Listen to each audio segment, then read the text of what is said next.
আল্লাহর নবী ইব্রাহিম খলিলুল্লাহ তিনি কেমন নবুয়তের পরীক্ষা দিয়েছেন। তাকে যখন নবুয়ত দেয়া হলো, নবুয়ত এমন একটা বংশের মধ্যে দেয়া হলো, এই নবুয়ত পাওয়ার পরে নবী ইব্রাহিম আলাইহিস সালাতু ওয়াস সালাম বাহিরে দাওয়াত দেন নাই। এমন সময় তাকে নবুয়ত দান করা হয়েছে, এমন পরিবারের ভিতরে তাকে নবুয়ত দান করা হয়েছে। ইব্রাহিম আলাইহিস সালাতু ওয়াস সালামের বাবা সে নমরুদের বড় একজন মন্ত্রী। নমরুদের বড় মন্ত্রী হওয়ার পরেও এই নমরুদের মন্ত্রী ইব্রাহিমের বাবা ছিলেন একজন বড্ড বড় একজন মূর্তি বানক, মূর্তির কারিগর, মূর্তি পূজা করত এবং সর্বশ্রেষ্ঠ পুরোহিত ছিল। একদিকে ইব্রাহিম আলাইহিস সালাম এর বাবা নিজের হাতে মূর্তিগুলো বানান, নিজের হাতে মূর্তিগুলো তৈরি করেন, তার মানে মূর্তির কারিগর, ঠিক কিনা? এক নাম্বার মূর্তির কারিগর। নাম্বার দুই, মূর্তিগুলো বানানোর পরে এই মূর্তিগুলোকে পূজা করত, তার মানে পুরোহিত। এবার তিন নাম্বার পরিচয় হলো নমরুদের মন্ত্রী, সবার একজন মন্ত্রী। যখন ইব্রাহিম আলাইহিস সালামকে নবুয়ত দান করা হলো, নবুয়ত পাওয়ার পরে ইব্রাহিম আলাইহিস সালাম দেখলেন আমার বাবাই তো কাফের, এমন কাফের নিজের হাতে মূর্তি বানায় নিজে পূজা করে, ঠিক কিনা? নিজের হাতে মূর্তি বানায় আবার নিজে কি করে? পূজা করে। ইব্রাহিম আলাইহিস সালাম তিনি চিন্তা করলেন, আহারে দাওয়াত দেওয়ার জন্য অন্য কোথাও যাওয়া লাগবে না, দাওয়াত দেওয়াতে আমার পরিবারে আগে ফরজ হয়ে গিয়েছে। বাবাকে বললেন, বাবা আপনারা যে পূজা করেন, আপনারা যে কার্যকলাপগুলো করেন, আমি তো স্পষ্ট দেখতে পাচ্ছি আপনারা ক্ষতিগ্রস্তদের অন্তর্ভুক্ত হয়ে গেছেন। পড়েন নাউজুবিল্লাহ। ক্ষতিগ্রস্তদের কাতারে চলে গেছেন। ও বাবা ফিরে আসেন। সন্তান হয়ে বাবাকে দাওয়াত দিচ্ছে। কার দাওয়াত? কথা কন না কেন? কার দাওয়াত? আল্লাহর দাওয়াত। কি দাওয়াত দিচ্ছেন? ইব্রাহিম আলাইহিস সালাম বললেন, কি কথোপকথন হলো? আল্লাহ রাব্বুল আলামিন কোরআনে কারীমে সুন্দর করে কোট করে দিলেন। আল্লাহ রাব্বুল আলামিন বলেন, ওয়া ইয ক্বালা ইব্রাহিমু লিআবিহি আযার আতাত্তাখিযু আসনামান আলিহাতান ইন্নী আরাকা ওয়া কওমাকা ফি দালালিম মুবিন।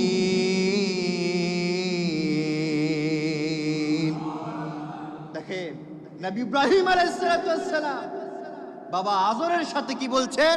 ও বাবা, আপনারা যে পূজাগুলো নিজের হাতে তৈরি করেন, নিজের হাতে তৈরি করার পরে এগুলোকে আবার আপনারাই পূজা করেন, এগুলো তো আপনাদের কোনো উপকার করতে পারে না। কেন আপনারা এটা করেন? কেন এই মুশরিক, কেন এই শিরকের কাজগুলো করেন? আমি তো দেখতে পাচ্ছি আপনি এবং আপনার কওমের লোকেরা প্রত্যেকজনই পথভ্রষ্টতায় ভরে আছে। ও বাবা ফিরে আসেন। এবার আজর বলে, কার দিকে ফিরে আসবো? কার দিকে ফিরে আসবো? আজর বলতেছে, কার দিকে ফিরে আসবো? তুমি আবার কোন আল্লাহর দাওয়াত দাও? তুমি আবার কোন আল্লাহর দাওয়াত দাও? এবার ইব্রাহিম আলাইহিস সালাম বললেন, বাবা আমি তো ওই আল্লাহর দাওয়াত দেই যে আল্লাহ এক, অদ্বিতীয়, তার কোনো শরীক নাই। ইব্রাহিম আলাইহিস সালাম বললেন, বাবা ফিরে আসেন, আমি দেখতে পাচ্ছি আপনি অন্ধকারে নিমজ্জিত হয়ে যাচ্ছেন, আপনি ফিরে আসেন। যে এই কথা বলেছে তার বাবা আজর তাকে কি উত্তর দিল? এটা কোরআনে আছে না নাই? কথা কন না কেন? আছে না নাই? সূরা মরিয়ম আয়াত নাম্বার 46 আল্লাহ বলছেন, قال أرغب أنت عن آلهتي يا إبراهيم لئن لم تنتهي لأرجمنك وهجرني مليا। চিৎকার করে বলেন আল্লাহু আকবার। নবী ইব্রাহিম আলাইহিস সালাম তার পিতাকে যখন বলল, বাবারে খবরদার খবরদার, আপনি যে কার্যকলাপগুলো করেন এইগুলো করা যাবে না, ফিরে আসেন। আপনার পূজাগুলো নিশ্চিত পথভ্রষ্টতার শামিল, এগুলো করা যাবে না। বাবাকে নসিহত করলো। বাবা এবার বলছে, ইব্রাহিম তুমি আবার কেমন আল্লাহর দাওয়াত দাও? তবে তোমাকে বলে রেখে দেই, শোনো, তুমি যদি তোমার এক আল্লাহর দাওয়াত দিয়ে থাকো তাহলে আমি তোমাকে ভুলে যাব। শুধু ভুলেই যাব না, আমি তোমাকে হুকুম করছি তুমি আমার সামনে থেকে চলে যাও। তার মানে আমি তোমাকে তেজ্য পুত্র করে দিলাম। নাউজুবিল্লাহ, তেজ্য পুত্র করে দিলাম। দূর হয়ে যাও আমার সামনে থেকে, চলে যাও আমার সামনে থেকে। ইব্রাহিম আলাইহিস সালামকে বললেন, তুমি যদি আমি যে ধর্মের আচার আচরণ বিধি নিষেধগুলো মেনে চলি, এগুলো না মেনে নাও, তাহলে আমি তোমাকে আমার কাছ থেকে তেজ্য পুত্র করে একেবারে ছেড়ে দিব। তোমাকে আমি আমার কাছে রাখবো না, এবং আমি নিজে হাতে তোমাকে আমাদের রাজা নমরুদের কাছে তুলে দেব। এই যে ঘটনাগুলো ঘটতেছে, যখন ইব্রাহিম আলাইহিস সালাম বাবাকে দাওয়াত দিলেন, বাবা কি দাওয়াত গ্রহণ করলেন? গ্রহণ করে নাই, কি বরঞ্চ বাবারও তাকে হুমকি দিল।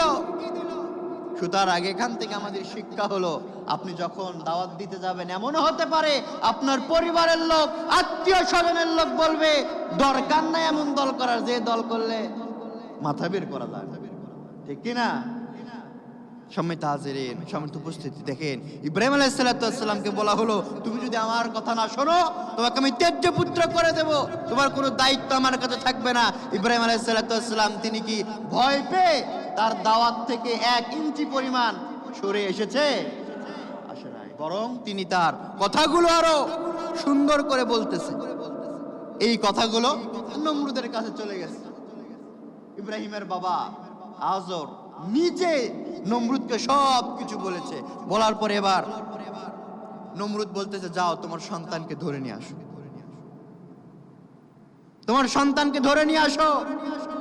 ধরে নিয়ে আসার পরে প্রথম পর্যায়ে তাকে বোঝানো হলো, খবরটা আমরা যে ধর্মের অনুসরণ করি, পূজা করি, দেবদেবীর নামে মান্যত করি, তাদেরকে আর্চনা করি, খবরদার এগুলোর বিরুদ্ধে যেও না।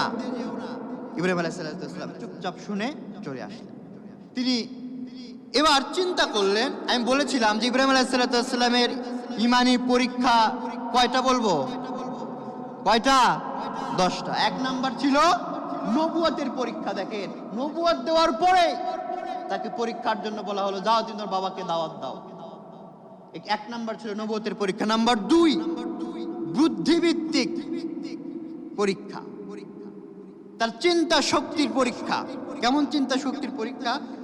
তারা যখন তার বাবার কওমের লোকেরা যখন মূর্তির পূজা করে, আগুনের পূজা করে, ছাগলের পূজা করে, গরুর পূজা করে, বিভিন্ন প্রকার পূজায় লিপ্ত আছে, তখন সে মনে মনে চিন্তা করে, আল্লাহ এমন এক জামানায় আমাকে নবী বানালেন যে জামানার লোকেরা আগুনের পূজা করে, কেমন করে কি করি? তিনি চিন্তা করেন, আল্লাহ এমন একটা কিছু করা দরকার যেন আমার বাবা সহ আমার কওমের লোকেরা বুঝতে পারে তারা যে মূর্তির পূজা করে এটা মূলত তাদের কোনো উপকারেই আসবে না। এমন কিছু করা দরকার যেন তাদের টনক নড়ে যায়, তাদের বুদ্ধির দরজা খুলে যায়। এই চিন্তা করে তিনি বুদ্ধি করতে লাগলেন। এই ইব্রাহিম আলাইহিস সালামের কওমের লোকদের বছরে একটা মেলা ছিল। আমাদের আশেপাশে দেখবেন অনেক সময় জামাই মেলা হয় না? হয় না? সব একেবারে আত্মীয় স্বজন বাড়িতে এসে ভরপুর হয়ে যায়। তো ইব্রাহিম আলাইহিস সালামের কওমের লোকেরা এই মেলাটা তাদের এলাকা থেকে অন্য এলাকায় হতো। তো তাদের রীতি ছিল প্রত্যেক বছর শিশু থেকে নিয়ে বৃদ্ধ পর্যন্ত সবাই চলে যেত মেলায়, বাড়িতে কেউ থাকতো না, সবাই মেলাকে কেন্দ্র করে মেলায় চলে যেত, মূর্তিগুলো কেনা বেচা করত। এমন দিন যখন চলে আসলো, সবাই মেলার দিকে চলে গেল। চলে যাওয়ার পরে এবার ইব্রাহিম আলাইহিস সালাম তিনি তার বাবা বলতেছেন, বাবা আমাদের সাথে মেলায় যেতে হবে। এবার ইব্রাহিম আলাইহিস সালাম বলতেছেন, বাবা আমি একটু অসুস্থ। সুবহানাল্লাহ বলবেন না? মূলত ইব্রাহিম আলাইহিস সালাম শারীরিক দিক থেকে কোনো অসুস্থ ছিলেন না, তবে তার কথা কি মিথ্যা ছিল? না, মিথ্যাও ছিল না। তিনি এখানে তিনি এখানে হিকমা অবলম্বন করেছেন। তিনি বুঝাতে চেয়েছেন আমি শারীরিকভাবে ফিট থাকলেও মানসিকভাবে শান্ত না অশান্ত? অশান্ত। তার ভিতরে চিন্তা, কি করে জাতিকে আলোর পথে নিয়ে আসা যায়, কি করে জাতিকে শয়তানের পথ থেকে আল্লাহর পথে আনা যায়, এইটা তার টেন্ডেন্সি, ঠিক কিনা? প্রিয় ভাইরা, প্রিয় বন্ধুগণ, নবী ইব্রাহিম তিনি গেলেন না, বাবাদের সাথে না গিয়ে বাড়িতে থাকলেন। থাকার পরে সবাই যখন মেলায় চলে গেছে, এখন আর কওমের লোকেরা কেউ এলাকায় নেই। এমন সময় তিনি চিন্তা করেন আর দেরি করা যাবে না। তিনি হাঁটি হাঁটি পা পা করতে করতে চলে গেলেন মন্দিরের কাছে। আল্লাহর নবী ইব্রাহিম খলিলুল্লাহ তিনি চলে গেলেন মন্দিরের ভেতরে। মন্দিরের ভেতরে গিয়ে দেখে সারিবদ্ধভাবে রেখে দেওয়া কতগুলো মূর্তি, তার ভিতরে সবার বড় একটা মূর্তি। মূর্তিগুলোকে গিয়ে বলছেন, ও মূর্তিরা, তোমাদের সামনে এত খাবার থাকার পরে কেন তোমরা খাচ্ছ না? আলা তাকুলুন, তোমরা কেন খাচ্ছ না? ইব্রাহিম আলাইহিস সালাম যখন একের পর এক প্রশ্ন করছেন, ইব্রাহিম আলাইহিস সালাম এবার বলছেন, এত প্রশ্ন করি, কথা বলো না কেন? লা তানতিকুন, তোমরা কথা বলো না কেন? এবার ইব্রাহিম আলাইহিস সালাম বলছেন, তোমরা যখন কথাই বলতে পারো না, নিজের অস্তিত্ব তো রক্ষা করতে পারবে না। এমন সময় ইব্রাহিম আলাইহিস সালাম তার চোখের সামনে একটা কুঠার দেখলেন। কুঠারটা নিয়ে এবার তিনি ডান হাতে কুঠার নেওয়ার পরে আস্তে করে দরবাল ইয়ামিন, তার ডান হাতের কুঠার দিয়ে সমস্ত মূর্তির মাথা, কোনোটার হাত, কোনোটার পা, কোনোটার কান, কোনোটার মাজা ভেঙে দিয়া একবারে কুঠারটা বড় মূর্তির মাথার উপরে দিয়ে দিয়েছে। আল্লাহু আকবার! বড় মূর্তির মাথার উপর দিয়েছে। এবার মেলা শেষ। সন্ধ্যাবেলায় যখন সবাই আসছে, এসে দেখে হাই হাই, এটা আমাদের খোদা নাই, সব হয়ে গেছে হুডা, ঠিক কিনা? সব কি হয়ে গেছে? হুডা। একটা মূর্তির মাথা ঠিক নাই, শরীর ঠিক নাই। ও ইব্রাহিম, এদিকে আসো। কারণ সবাই জানে যে আমাদের সমাজের ভিতরে একজন আল্লাহর কথা বলনেওয়ালা লোক শুরু হয়ে গেছে। আল্লাহর দিনের দিকে মানুষকে ডাকে, সব বাদ দাও, আগে ওরা ডাকো, ঠিক কিনা? আগে ওরা ডাকো। কারণ সবাই বোঝার শেষ যে মূর্তির বিরুদ্ধে কে আলোচনা করে, মূর্তির বিরুদ্ধে কে কথা বলে, আমাদের বুঝতে বাকি না। ইব্রাহিমকে ডাকো, ও আজর, তোমার সন্তানকে ডেকে নিয়ে আসো। ইব্রাহিম আলাইহিস সালাম চলে আসছে। আসার পর ইব্রাহিম আলাইহিস সালামকে প্রশ্ন করছে, ইব্রাহিম, তুমি আমাদের মূর্তিকে কেন ভেঙেছো? আমরা সবাই চলে গিয়েছি মেলায়, একমাত্র তুমি ছাড়া আর কেউ, দ্বিতীয় কোনো ব্যক্তি আমাদের এই এলাকায় ছিল না। সুতরাং তুমি বলো, মূর্তি কে ভাঙছে? জোরে বলেন আল্লাহু আকবার। ইব্রাহিম আলাইহিস সালাম বললেন, নমরুদ, আমার বাবা সমস্ত মূর্তির কোনোটার হাত ভাঙা, পা ভাঙা, মাথা ভাঙা। আপনি আমাকে কেন জিজ্ঞেস করতেছেন? ওরা না আপনার দেবতা, ওদের না আপনি পূজা করেন? ওই যে দেখেন মাথার উপরে বড় মূর্তি, ওর ঘাড়ের উপরে কুঠার, ওকে জিজ্ঞেস করেন কে ভাঙছে। আল্লাহু আকবার বলেন। কে ভাঙছে ওকে জিজ্ঞেস করেন, আপনি আমাকে জিজ্ঞেস করেন কেন? এবার সবাই মাথা নিচের দিকে করে বলতেছে, ইব্রাহিম, তুমি তো ভালো করেই জানো ওরা খাইতে পারে না, কথা বলতে পারে না, ওরা কেমনে বলবে কে ভাঙছে? এবার ইব্রাহিম আলাইহিস সালাম বলতেছেন, এতক্ষণ পরে লাইনে আসছো। আল্লাহু আকবার। এতক্ষণ পরে লাইনে আসছো, আসো। এবার ইব্রাহিম আলাইহিস সালাম বলতেছেন, আল্লাহ, এবার আমার কথাগুলো একটু বলে দিই। ইব্রাহিম আলাইহিস সালাম বলতেছেন, এখন তাহলে আমার তোমাদের কাছে প্রশ্ন, তোমরা যার ইবাদত করো, যার পূজা করো, সে কথা বলতে পারে না, খাইতে পারে না, নিজের অস্তিত্ব রক্ষা করতে পারে না, তার ইবাদত, তাকে ভগবান কেমনে তোমরা বানাও? কোন উত্তর আছে? কথা কন নাকি? আছে? কোন উত্তর নাই। সবাই নিচের দিকে করে রাখছে। বলেন তো, এরপরে ইব্রাহিম আলাইহিস সালামের পরীক্ষা বাড়লো না কমলো? কারণ জালিমের সামনে দাঁড়িয়ে আপনি যখন বলবেন তুমি খুনি, তুমি জুলুম করছো, তুমি অন্যায় করছো, তখন জালিমের আপনাকে ছেড়ে দেবে না। মামু বাড়িতে গিয়ে আপনাকে বিরিয়ানি পোলাও খাওয়াবে না, বরং আপনাকে ধরে জেলখানায় রেখে নির্যাতনের উপর নির্যাতন করবে, স্টিম রোলার চালাবে, আপনাকে এমনকি ফাঁসি পর্যন্ত দিতে পারে। কথা বলেন ঠিক কিনা? এমন নজির বাংলাদেশে আছে না নাই? আসতে কন কেন? আছে না নাই? আছে। এমন অনেক নজির আছে। ইব্রাহিম আলাইহিস সালামকে ধরে ফেলা হলো। এবার 3 নাম্বার ইব্রাহিম আলাইহিস সালাম পরীক্ষা দেবে, অগ্নি পরীক্ষা। সুবহানাল্লাহ বলবেন না? 3 নাম্বার পরীক্ষা কি? অগ্নি পরীক্ষা। ইব্রাহিম আলাইহিস সালামকে ধরা হলো। ধরার পরে এবার নমরুদ বলতেছে, ইব্রাহিম অনেক মোরলগিরি করেছো, অনেক আল্লাহর দাওয়াত দিয়েছো, অনেক আল্লাহর দলের কথা বলেছো, অনেক শয়তানের দল থেকে মানুষকে বিচ্ছিন্ন করার চেষ্টা করেছো, আর সুযোগ দেয়া হবে না। অনেক জান্নাতের টিকিট বিক্রি করছো, আর সুযোগ দেয়া হবে না মিয়া। আসো আসো, এবার একটু ঢোকো জেলখানায়। আল্লাহর নবী ইব্রাহিম জেলখানায় ঢুকে পড়লেন। জেলখানায় ঢোকার পরে এবার নমরুদ এই ইব্রাহিম আলাইহিস সালামের বাবাকে নিয়ে পরামর্শ করলেন, সমস্ত মন্ত্রীদেরকে নিয়ে পরামর্শ করার পরে এবার ইব্রাহিম আলাইহিস সালামকে আগুনে ফেলে দেবে। ও নমরুদ বলল, যাও যাও আগুনের কুণ্ডুলির ব্যবস্থা করো, যাও যাও একটা কড়াইয়ের ব্যবস্থা করো। এমন বিশাল একটা কড়াইয়ের ভিতরে আগুন জ্বালানো হলো, এমন অগ্নিকুণ্ড তৈরি করা হলো। 40 দিন ধরে একটা অগ্নিকুণ্ডকে জাল দিতে দিতে, অগ্নি জ্বালাতে জ্বালাতে বিশাল যখন অগ্নির একটা স্তূপ হয়ে গেল, এবার ইব্রাহিম আলাইহিস সালামকে আল্লাহ বললেন, ও ইব্রাহিম, তুমি তো দেখতে পাচ্ছ তোমাকে আগুনের ভিতরে ফেলে দেয়া হবে, তুমি কি ভয় পাচ্ছ নাকি? ইব্রাহিম আলাইহিস সালাম বলছেন, আল্লাহ আমি আপনার নামে কসম করে বলছি, একবার নয়, 2 বার নয়, আপনি যদি শতবার আমাকে জীবন দেন এবং প্রত্যেকবার যদি অগ্নিকুণ্ডে ফেলে দেয়, আমি হাসি মুখে অগ্নিকুণ্ডই বেছে নিয়ে নেব। ইব্রাহিম আলাইহিস সালামকে বিশাল একটা খুঁটি বানানো হলো। খুঁটি বানানোর পরে এই খুঁটি থেকে ইব্রাহিম আলাইহিস সালামকে ছুঁড়ে ফেলা হলো আগুনের ভিতরে। আগুনের ভিতরে যখন ছুঁড়ে ফেলা হবে, জিবরিল আমিন এসে বলতেছে, নবী আল্লাহর খলিল, ও খলিল গো, আপনি একটা বার বলেন, আমি বিশাল ক্ষমতার অধিকারী, আপনি একবার বললে সমস্ত অগ্নিকে আমি একেবারে ধূলিসাৎ করে দেবো, নিভিয়ে দেবো গো নবী। ইব্রাহিম আলাইহিস সালাম বললেন, না না না, দরকার নাই, তোমার মতো ফেরেশতার সাহায্যের দরকার নাই। যে আল্লাহ আমাকে জীবন দিয়েছে, আমি ওই আল্লাহর কাছে সাহায্য চাইতেছি। আল্লাহু আকবার। ইব্রাহিম আলাইহিস সালাম বললেন, ও জিবরিল, তোমার কি সাহায্য লাগবে না? ইব্রাহিম আলাইহিস সালাম বললেন, হাসবুনাল্লাহ ওয়া নি'মাল ওয়াকিল।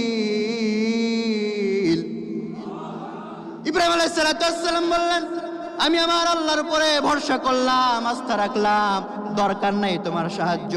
এই কথা বলার সঙ্গে সঙ্গে এবার আল্লাহ আসমান থেকে বলতেছে, ও আগুন, তোমার কাজ হলো জ্বালিয়ে ভস্ম করে দেয়া, তোমার কাজ হলো মানুষকে পুড়ে ফেলে দেয়া।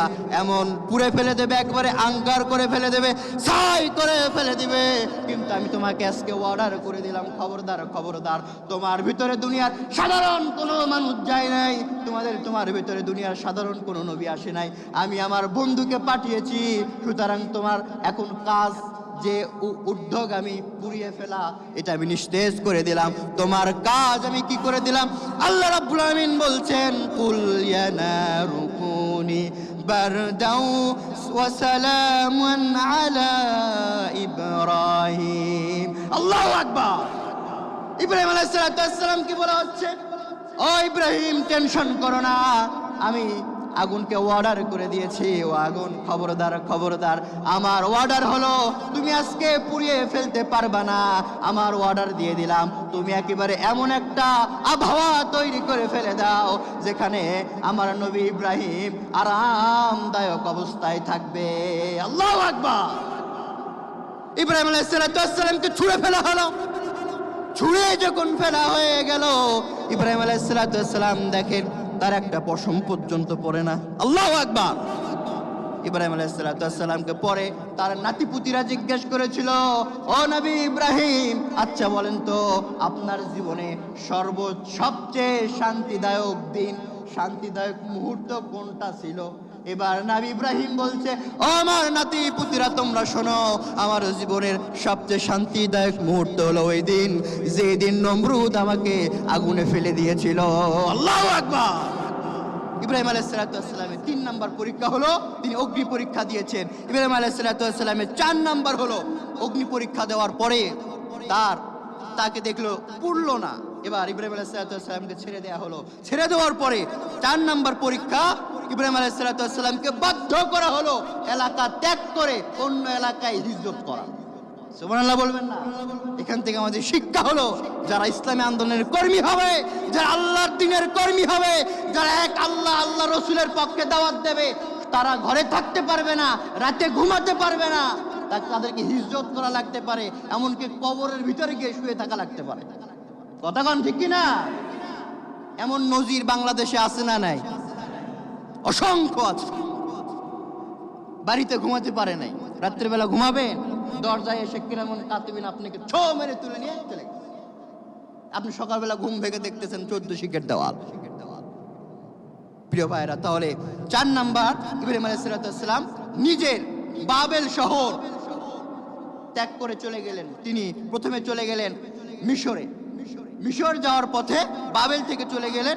যাওয়ার পরে এবার ইব্রাহিম আলাইহিস সালাম মিশর যাওয়ার পথে মিশর গিয়ে লেগে গেল দুর্ভিক্ষ।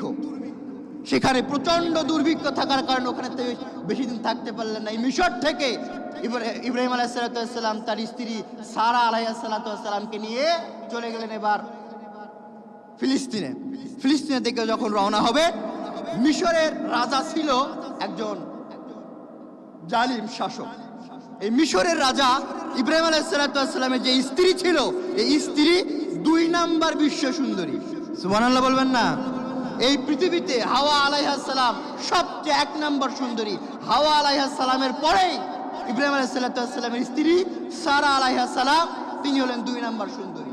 এই সুন্দরীকে যখন দেখেছে একজন জালিম শাসক, ছাড়তে পারে? লোকজন দিয়ে ধরে নিয়ে এসেছে। ধরে নিয়ে আসার পরে এবার ইব্রাহিম আলাইহিস সালামের সামনে থেকে তাকে অপহরণ করে নিয়ে যাওয়ার পরে অনেক কাহিনী, তার ইজ্জত লুণ্ঠন করার চেষ্টা করেছিল, পরক্ষণে পারে নাই। বিভিন্ন পর্যায়ক্রমে করতে করতে তাকে আল্লাহ পাক শাস্তি দিতে তাকে একটা মুক্তি করে দিলেন। ইব্রাহিম আলাইহিস সালামকে তার স্ত্রী সহ নিয়ে চলে গেলেন। এই যে 5 নাম্বার পরীক্ষা, ইব্রাহিম আলাইহিস সালামের ধৈর্যের পরীক্ষা, তার স্ত্রীকে নেওয়া হলো। আসলে সময়ের সংক্ষিপ্তর কারণে আমি স্কিপ করে যাচ্ছি। তাহলে 5 নাম্বার, ফেরাউন সারা আলাইহিস সালামকে ধর্ষণ করার চেষ্টা করেছিল। মিশরের যেই রাজা হয় তার নাম কি হয়? ফেরাউন। আমাদের এই যে বর্তমানে একটা প্রধানমন্ত্রীর পদ, এটা কি কোনো মানুষের নাম? কথা কন, মানুষের নাম না, এটা একটা পদ। তো এই ফেরাউন হচ্ছে মিশরের রাজাদের একটা পদবী। এই ফেরাউন সারা আলাইহিস সালামকে ছেড়ে দিলেন, সাথে ইব্রাহিম আলাইহিস সালামের জন্য একটা দাসী উপহার দিয়ে দিলেন। সুবহানাল্লাহ বলবেন না? হাজার আলাইহিস সালামকে উপহার দিলেন। তাহলে 5 নাম্বার পরীক্ষা দিলেন। 6 নাম্বার, তার যখন 80 বছর বয়স, ইব্রাহিম আলাইহিস সালামের বয়স কত? 80। মনোযোগ আছে সবার? কত বছর? 80। এবার আল্লাহ বললেন, আমার খলিল, এবার আপনাকে পরীক্ষা দিলাম হলো নিজের খতনা নিজের হাতে করেন। আল্লাহু আকবার। 80 বছরের বৃদ্ধ নিজের খতনা নিজে হাতে কুঠার নিয়ে এক আঘাতে নিজের খতনা নিজে করলেন। এটা কি ছোট পরীক্ষা না বড় পরীক্ষা? আপনাকে যদি বলা হয়, মিয়া আপনার খতনা করা লাগবে না, আপনি একটা হাতের আঙ্গুল কাটবেন? কখনো আমরা কাটবো না। নবী ইব্রাহিম নিজের খতনা নিজে করলেন। 7 নম্বর পরীক্ষা, 80 বছর পার হওয়ার পরে 86 বছর বয়স পর্যন্ত তার কোনো সন্তান ছিল না। 86 বছর বয়সে তিনি যখন সন্তান পেলেন, পরীক্ষা কমলো না বাড়লো? বেড়ে গেল। এমন পরীক্ষা বেড়ে গেল, এতদিন সন্তান ছিল না, কোনো কথা নাই, সন্তান আল্লাহ পাক দিলেন। দেওয়ার পরে এবার বলতেছে, ইব্রাহিম যাও, তোমার সন্তান, ছোট্ট সন্তান এবং স্ত্রীকে একেবারে জনমানবহীন জায়গায় রেখে আসো। আল্লাহু আকবার। এটা ছিল 8 নম্বর পরীক্ষা। 9 নম্বর পরীক্ষা, যখন ইব্রাহিম আলাইহিস সালামের সন্তান তার সাথে চলাফেরা করতে পারবে, এমন সময় তাকে পরীক্ষার জন্য বলা হলো, ইব্রাহিম পরীক্ষা শেষ নয়, আরো শুরু হলো। ওই সন্তানকে নিয়ে আসো, নিয়ে এসে তোমার কাছে নিজের হাতে কুরবানি দাও। আল্লাহু আকবার। ইব্রাহিম আলাইহিস সালাম নিয়ে আসলেন, কুরবানি দেওয়ার জন্য উদ্যত হলেন। এই যে ইব্রাহিম আলাইহিস সালাম একের পর এক পরীক্ষা দিচ্ছেন, পরীক্ষায় ফেল না পাস করলেন। এবার 10 নম্বর হলো ইব্রাহিম আলাইহিস সালাম থাকেন ফিলিস্তিনে। কোথায়? ফিলিস্তিন। আর কাবা ঘর কোথায়? আপনারা জানেন না? কাবা ঘর কোথায়? মক্কায়। ফিলিস্তিন কোথায় আর কোথায় মক্কা? প্রায় 2000-2500 কিলোমিটার। এই এত দূর পথ সফর করে করে এবার ইব্রাহিম আলাইহিস সালামকে বললেন, ও ইব্রাহিম, তোমার সর্বশেষ 10 নম্বর পরীক্ষা হলো, যাও তুমি এবং তোমার সন্তান মিলে আমার জন্য আমার ঘর পুনর্নির্মাণ করে দাও। সুবহানাল্লাহ বলবেন না? পুনর্নির্মাণ করে দাও। ইব্রাহিম আলাইহিস সালাম এবং তার সন্তান মিলে তিনি ঘর নির্মাণ করলেন। এই ঘরটি কার ঘর? আল্লাহর ঘর। এই যে 10টি পরীক্ষা আল্লাহ পাক এর ভিতর থেকে আমাদের শিক্ষাগুলো আমাদেরকে মেনে আমাদের ইসলামিক জীবনে এগুলোকে বাস্তবায়নে আমল করার তৌফিক দান করুক, পড়েন আমিন। সম্মানিত হাজির, সম্মানিত উপস্থিতি, আমরা জানি আমাদের ব্যক্তির নামের সাথে ইসলাম থাকলে ইসলাম হয় না, দলের সাথে ইসলাম নাম থাকলে দল হয় না। কিন্তু যারা ক্ষমতায় যাওয়ার আগে মদিনার সনদে দেশ চালাবে আর ক্ষমতায় যাওয়ার পরে হত্যার বিষয় যখন কোরআন দেয়া করার কথা বলা হয় তখন বলে যে মধ্যযুগীয় কোনো আইন আমরা বাস্তবায়ন করব না, এরকম মুনাফিকি কথাবার্তা আমরা সহ্য করতে চাই না। তোমরা জাতির সাথে গাদ্দারি করছো, তোমরা গাদ্দার, ঠিক কি না? কি মনে করেছো তোমরা? যা ইচ্ছা তাই বলবা? প্রিয় ভাইরা, প্রিয় বন্ধুগণ, তোমরা ব্যাংক দখল করবা, যা দখল করার করো, কিন্তু ইসলাম নিয়ে কোরআন নিয়ে যখনই বলতে আসবা বাংলাদেশের তাওহীদি জনতা তোমাদেরকে আর ছেড়ে দেবে না। আপনারা জানেন গত কয়েকদিন আগে বিএনপির একজন কৃষিমন্ত্রী, আমি নাম ধরে বলছি, আপনারা যা বলেন বলেন, আল্লাহ সরাসরি নাম ধরে গালি দিতেছে, আমিও সরাসরি সমালোচনা করতেছি। কে বলতেছে? মসজিদে কোনো রাজনীতির কথা হবে না, কথা হবে না, বিষয়টা এমন না। বলতেছে আমরা মসজিদে কোনো রাজনীতির কথা বলতে দিব না। আমি বলি, মসজিদ কি তোমার বাপের? কথা কর না কেন, ঠিক কি না? মসজিদ তোমার বাবার, তুমি কেন এই কথা বলবা? কারণ মসজিদ কার? এখানে কথা হবে কার? তুমি মিয়া চটি নেতা হয়ে মসজিদে আল্লাহর কথা বলা বন্ধ করে দিবা। আমরা বলতে চাই, জীবন দিব, শহীদ হব, তুমি আল্লাহর ঘরে মসজিদে মেম্বারে বসে হক কথা বলেই ছাড়বো ইনশাআল্লাহ। আমরা তো দুনিয়ার কোনো পচা রাজনীতির কথা বলি না, পচা রাজনীতির দিকে মানুষকে ডাকি না, চাঁদাবাজির দিকে মানুষকে ডাকি না, খুনের দিকে ডাকি না। আমরা ডাকি কার দিকে? আপনারা যারা আছেন, কি কি চাঁদাবাজি চান, খুন চান, ধর্ষণ চান? এগুলো রাজনীতি? এগুলোর ভিতরে যদি আপনি রাজনীতির গন্ধ খুঁজে পান, আমি তো মনে করি আপনি মুমিন নন, আপনি টাটকা মুনাফিক। আল্লাহ পাক এদের থেকে আমাদেরকে হেফাজত করুক, পড়েন আমিন। অনেকের দেখবেন হক কথাগুলো বললে মুখ কালো হয়ে যায়। এখানে অনেক লোক আছে, যখন একটু সত্য কথা বলা হয়, হক কথা বলা হয়, মুখ কথা বলেন না কেন? আমি তো এখানে বসে থেকে দেখি, তো সব দেখা যায়, কোথায় কে কি করতেছে, কার মুখ কোন দিকে কি হচ্ছে, সব বোঝা যায়। প্রিয় ভাইরা, প্রিয় বন্ধুগণ, এই হক কথাগুলো কার? আমি ব্যক্তি মাওলানার নয়, এগুলো কথাগুলো আমার নয়। কারণ আল্লাহ বলছে, তোমার যে মসজিদের দায়িত্ব দেওয়া হয়েছে, এই দায়িত্ব পালন করা ফরজ নয়, কিন্তু দায়িত্ব পাওয়ার পরে হক কথাগুলো গোপন করলে তোমাকে আমি আল্লাহ তোমার জিহ্বা কাশি দিয়ে কাটবো জাহান্নামে। তার মানে এখান থেকে বোঝা গেল দায়িত্ব পালন করা ফরজ নয়, কিন্তু হক কথাগুলা আল্লাহ পাক আমাদেরকে হেফাজত করুক, পড়েন আমিন।